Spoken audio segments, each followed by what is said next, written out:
आज मैं आपको कार्तिक मास कथा का 10वां अध्याय सुनाऊंगा। तो चलिए गणपति जी का नाम लेके वीडियो को करते हैं स्टार्ट। श्री गणेशाय नमः। 10वां अध्याय। राजा पृथु ने कहा, हे देव ऋषि, आपको नमस्कार है। कृपा कर आप ये कहिए कि जिस समय भगवान शंकर ने अपने माथे का वह तेज क्षीर सागर में डाल दिया तो उस समय क्या हुआ।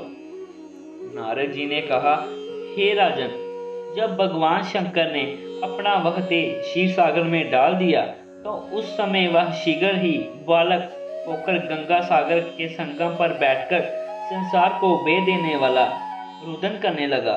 इसके रुदन से समस्त संसार व्याकुल हो उठा। लोकपालों के मन में भी व्याकुलता हुई। चराचर चालायमान हो गया।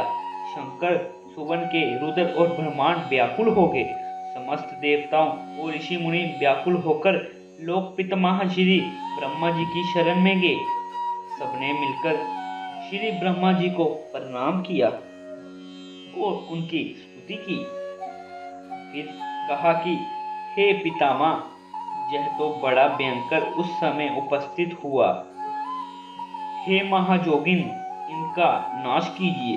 तब देवताओं की ऐसी बात सुनकर श्री ब्रह्मा जी सत्यलोक से उतरकर अपने बालक को देखने के लिए समुद्र तट पर आए। समुद्र ने ब्रह्मा जी को आता देख प्रणाम किया और बालक को उठाकर उनकी गोद में दे दिया। तब विस्मित होकर ब्रह्मा जी ने पूछा, हे सागर, तुम शीघ्र कहो, यह बालक किसका है। समुद्र ने विनम्र शब्दों में कहा, प्रभु, यह तो मैं नहीं जानता, किंतु मुझे इतना अवश्य ज्ञात है कि यह गंगा सागर के संगम पर प्रकट हुआ है। अतएव हे जगत गुरु, आप इस बालक को जात कर्म आदि संस्कार कीजिए। इसका जातक फल बताइए। नारद कहते हैं कि इधर तो सागर ब्रह्मा जी के गले में हाथ डालकर बार बार उनका आकर्षण कर रहा था।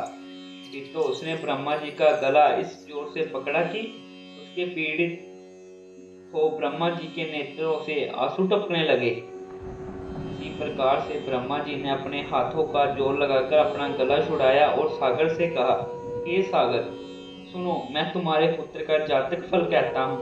मेरे नेत्रों से जो जल निकला है, इस कारण इसका नाम जलंधर होगा।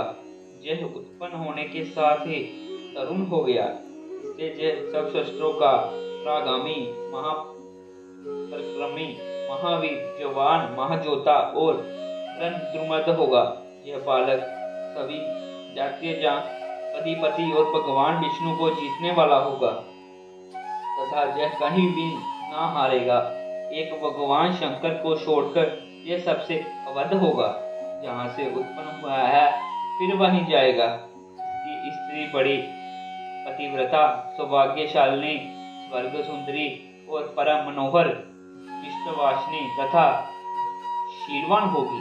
नारद जी कहते हैं, हे राजन, सागर ने ऐसा कहकर ब्रह्मा जी से शुक्राचार्य को बुलाकर उनके हाथों से बालक का राज्याभिषेक करवाया और आप अंतर्ध्यान हो गए। फिर तो बालक को देखकर सागर बड़ा ही प्रसन्न हुआ और घर आ गया। कितने ही उपाय से उसका पालन कर उसको पुष्ट किया। फिर कालनेम नामक असुर को बुलाकर उसका वृद्धा नाम की कन्या से सविधि विवाह कराया। उस विवाह से बड़ा उत्सव हुआ। श्री शुक्राचार्य के प्रभाव से स्त्री सहित जलंधर दैत्यों पर राज्य करने लगा। और इसी के साथ हमारा कार्तिक महात्म मास कथा का 10वां अध्याय समाप्त होता है। तो मिलते हैं 11वें अध्याय में।